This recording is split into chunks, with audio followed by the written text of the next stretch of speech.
Halo, salam sehat dan tentunya selamat buat pendukung Tottenham Hotspur yang baru saja memenangkan North London Derby. Ini pertandingan yang sangat penting buat Spurs, buat Arsenal juga sebenarnya penting. Tapi khusus buat Spurs ini boleh dikatakan do or die ya. Karena pertandingan ini kalau berakhir seandainya yang menang Arsenal, maka perburuan untuk satu tiket terakhir ke Liga Champions selesai. Kalau seri masih favor ke Arsenal, walaupun peluang untuk Spurs masih ada. Kalau Spurs menang, maka perburuan tiket Liga Champions untuk musim depan ini menjadi sangat seru karena poin mereka jadi tinggal satu dari tadi empat ya. Dan ternyata opsi ketiga yang terjadi sehingga pertarungan untuk tempat keempat ini masih sangat seru sampai dengan akhir musim ya. Jadi gue akan ngulas pertandingan yang terjadi baru beberapa saat yang lalu ya. Ini gue rekam hampir jam 4 pagi. Mudah-mudahan gue posting bisa jam 5. Jadi kalau kita runut pertandingannya, sebenarnya pertandingan ini sudah selesai di menit ke 33. Jadi uh, Spurs unggul duluan 1-0 lewat penalti Harry Kane. Dan ini memang penalti karena memang ada handsball yang terjadi. Kemudian juga dalam situasi seperti ini, nah ini yang kalau gue lihat kelebihan dari seorang Conte, dia tidak mau melepas pertandingan ini gitu aja. Artinya walaupun unggul 1-0, Conte sadar bahwa pertandingan belum kelar, belum selesai. Bukan killing the game ya. Jadi 1-0 tuh masih sangat rentan. Kemudian kalau lu nonton, Spurs masih terus menguasai pertandingan. Dia kontrol, dia dominasi. Uh, Conte kelihatannya nggak mau membiarkan lawan sedikit pun menguasai bola. Walaupun setelah 1-0 penguasaan bolanya nggak melulu kepada berujung pada peluang. Nah kemudian tekanan tersebut memang tidak secara langsung memberikan gol bagi Spurs. Tapi dengan intensitas yang begitu tinggi, ini yang akhirnya membuat lawan melakukan kesalahan. Jadi kadang-kadang sebuah tim itu bisa menang bukan karena mereka lebih bagus, tapi karena lawan melakukan kesalahan lebih banyak. Jadi ada sebuah momen di menit ke-33, Rob Holding shoulder to shoulder lah atau body charge dengan Son Heung-min. Ada long ball untuk Son Heung-min yang ditujukan sebenarnya ya. Sebenarnya bolanya nggak kena. Artinya dia passing ke atas atau crossing di atas kepalanya Son Heung-min. Komentator English Commentary juga mengatakan demikian. Cuman nggak tahu kenapa, inilah yang gue bilang juga dalam pertandingan yang sangat ketat, yang seimbang, itu kadang-kadang menang kalah itu dibedakan dengan hal kecil. Kemudian nggak tahu kenapa siapa namanya Rob Holding ini dia iseng diangkat tangannya dan kena mukanya Son, dan wasit Paul Tierney ini nggak jauh dari posisi pelanggaran langsung ngasih kartu kuning karena kartu kuning kedua karena sebelumnya Rob Holding udah kena kartu kuning. Nah ini yang kadang-kadang di luar intelijensia diperlukan juga emotional control. Artinya dia harus sadar sebenarnya Rob Holding bahwa posisinya sangat vital, masih terus mendapat tekanan, sudah kartu kuning, harusnya dia tidak perlu melakukan itu ya. Bahkan kalaupun itu berbahaya, dia harus berpikir kalau sampai bermain dengan 10 orang dengan ketinggalan 1-0, ini akan menjadi sulit.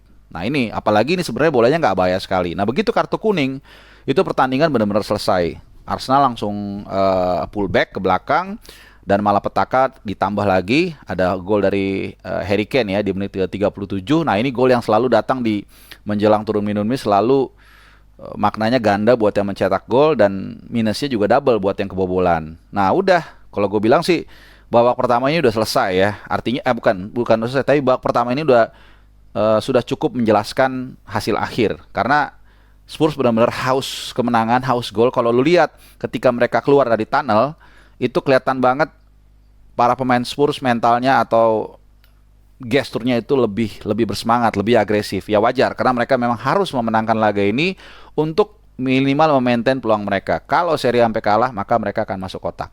Nah, masuk babak kedua itu benar-benar hancur ketika Son Heung-min mencetak gol ketiga bagi Spurs ya. Jadi di menit 47 mungkin baru 2 menit 3 menit lah setelah pertandingan babak kedua restart, kemudian ada sebuah kemelut. Ini sebenarnya diawali juga pergerakan dari seorang Harry Kane. Ya, dia dia capping bola, kemudian mental ke arah Son dan langsung dihajar dan selesai. Setelah itu, nah Conte baru mengurangi intensitasnya. Kalau lu lihat pelan, tapi nggak langsung. Jadi pelan-pelan dia kurangin. Baru sekitar menit 70-80an, lu bisa ngerasain ini tim udah masuk gigi satu. Udah bener-bener pelan. Ada perubahan yang memang dilakukan oleh Arteta, tapi gue melihat ini lebih kepada perubahan yang frustasi. Ya, misalnya ketika dia memasukkan Tavares, kemudian si Cedric ditarik lebih ke tengah, pakai 3 back. Saka juga. Jadi Saka, Gabriel ditarik juga ya. Jadi mereka sempat pakai 3 back ya. Tapi intinya sih nggak ngaruh ya. Jadi Cedric, Saka, ya sama Cedric, Saka sama siapa lagi ya? Tomiyasu ya kalau nggak salah. Iya, sama Tomiyasu itu jadi 3 center back. Kemudian si Tavares kiri. Intinya dia pakai 3 back lah. Gue nggak ngerti apa tujuannya. Mungkin lebih kepada untuk tidak mau kebobolan lebih banyak lagi supaya nggak dipermalukan ya. Karena ini juga berpengaruh secara psikologis. Kalah 3, kalah 4. Walaupun lu mikir ya sama aja kalah. Tapi ketika di level seperti ini, apalagi ini North London Derby, bisa jadi Arteta tidak mau dipermalukan lebih banyak supaya mental pemainnya nggak down.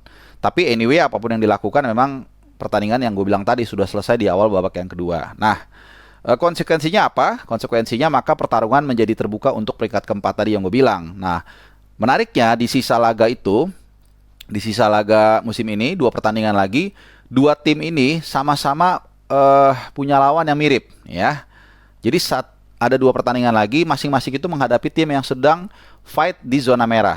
Ini Arsenal, setelah ini mereka akan menghadapi Newcastle. Newcastle memang udah aman dari degradasi, tapi di pekan terakhir mereka akan kembali home menghadapi Everton yang sedang fight ke degradasi. Nah, kita nggak dari degradasi, kita nggak tahu Everton statusnya nanti pekan ke-38 apakah dia safe apa enggak. Kalau standarnya Everton udah safe, maka Arsenal agak sedikit beruntung atau diuntungkan karena lawan tentunya nggak terlalu akan ngotot Everton ya. Nah, kalau misalnya Everton belum aman, maka Everton juga agak fight, sama-sama punya motivasi untuk memenangkan pertandingan, tapi tujuannya berbeda. Nah, ini yang akan menjadi berat. Sekarang kita ke Spurs. Spurs lawannya itu sisanya Norwich away. Nah, ini relatif gampang ya. Norwich kita tahu udah nggak punya harapan. Kemudian baru mereka home menjamu Burnley dulu, maaf. Mereka menjamu Burnley dulu di tempat yang sama. Nah, ini Burnley juga sama nih. Burnley juga lagi fight di zona degradasi. Kemudian baru mereka akan di pekan terakhir akan away ke Norwich yang memang sudah terdegradasi. Nah, ini mungkin agak relatif gampang. Jadi kebalikannya, kalau Arsenal ada kemungkinan beratnya di pekan terakhir, kalau Spurs di pekan berikutnya, pekan 37 yang berat ya. Nah, sekarang kita lihat dari pemain ya, karena Rob Holding nggak kartu merah, jadi asumsinya pekan depan dia nggak bisa ditampilkan. Nah, Ben White sempat disuruh pemanasan waktu dia diusir wasit. Cuman akhirnya nggak diturunin Ben White. Feeling gua Ben White belum pulih 100%, sehingga Arteta nggak mau mengambil resiko Ben White cedera ketika Arsenal nanti menghadapi di lawan berikutnya. Siapa tadi gue lupa. Newcastle. Jadi dia kasarnya pasrah dengan partai ini, nggak apa-apa. Yang penting nanti lawan Newcastle dan juga lawan Everton, dia berharap Ben White dalam keadaan pulih sehingga nanti ada temannya Gabriel di jantung pertahanan, karena ini penting ya. Nah, sedikit gue mau kasih informasi sama lo. Walaupun 2 tim ini memang belum memastikan masuk zona Liga Champions, cuman kalau kita lihat atau bandingkan dengan musim lalu, sebenarnya perkembangan 2 tim ini sangat baik, ya, baik Arsenal maupun juga Spurs. Sebagai perbandingan, di pekan yang sama musim lalu Arsenal itu 55 poin.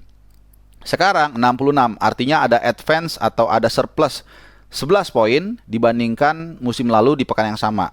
Spurs musim lalu di pekan yang sama, pekan 36 itu 59. Sekarang pekan yang sama mereka mendapatkan 65 poin, ada surplus 6 poin. Jadi ada perkembangan dari 2 tim ini dibandingkan musim lalu. Peringkatnya juga musim lalu itu Spurs musim lalu peringkat 6, sekarang peringkat 5 seperti lu tahu. Arsenal ini lebih melonjak lagi. Musim lalu mereka peringkat 9 di pekan ke-36 ya. Sekarang mereka ada di peringkat 4 ya. Jadi memang progresnya sangat luar biasa, dan Spurs harus diakui di tangan Conte ini sangat-sangat berbahaya. Taktis ini sangat jalan banget. Kemudian juga pembelian pemain dan juga peminjaman Kulusevski dan Bentancur kita lihat sangat efektif. Kemarin dua pemain ini memberikan assist ya kepada salah satu pemain lah. Kalau nggak salah tuh Bentancur kepada Harry Kane. Kalau Kulusevski sebenarnya bukan assist sih, dia membuat akhirnya dapat penalti dan dieksekusi oleh Harry Kane. Ya, jadi itu aja. Ini pertemuan kedua ya bagi kedua tim di musim ini. Setelah di pertemuan pertama Arsenal menang 3-1. Sekarang dibalas di Spurs Tottenham Hotspur Stadium dengan skor 3-0. Jadi kalau kita lihat head to head, ini yang menang Spurs ya. Walaupun kalau di goal difference sebenarnya jauh lebih unggul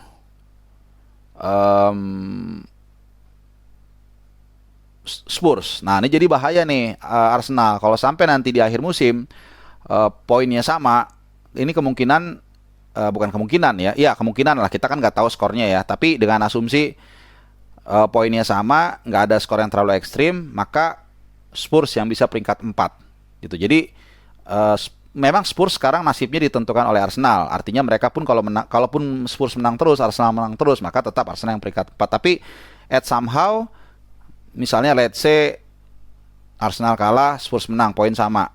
Arsenal menang, Spurs menang, poinnya sama. Maka yang nanti akan lolos atau posisi 4 di posisi 4 itu akan menjadi milik Spurs ya. Ini akan menjadi sangat seru karena kita tahu ini adalah pertarungan gengsi sesama tim dari London Utara untuk bisa masuk ke zona Liga Champions musim depan ya.